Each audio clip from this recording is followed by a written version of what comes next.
ఇక రెండోది అధ్యక్ష, ఇంకా 6 గ్యారంటీల అమలు విషయంలో కూడా చాలామంది విపక్ష నాయకులు కూడా మాట్లాడుతూ ఉన్నారు. సో వాళ్ళు మాట్లాడడానికి కూడా ఏం లేదు అధ్యక్ష అది దాంట్లో. ఎందుకంటే మేము 6 గ్యారంటీలే కాదు ఇంకా కొన్ని గ్యారంటీలు కూడా ఇచ్చినాం, వాటిని అమలు చేయలేకపోయినాం ఇటీవల కాలంలో. ఏంటి అంటే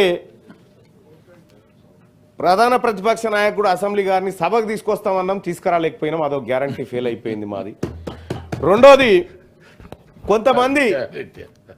కొంతమంది సభ్యుని హక్కు వచ్చేది అది గ్యారెంటీ. మరి ఇంకేంది అధ్యక్ష, 6 గ్యారంటీలో ఈ రాష్ట్ర ప్రభుత్వం టంచన్గా పోవులేదు అధ్యక్ష.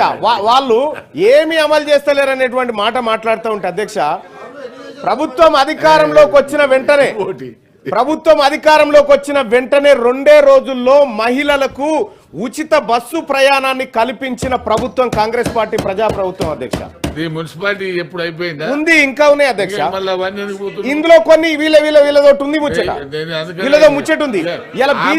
పోకండి సార్, బిల్లు మీద మీ అంశాలు బిల్లు మీదనే సార్ సూచన చెప్పండి. నేను ఇక్కడి నుంచి సార్ అక్కడికే పోతున్నాం సార్. దయచేసి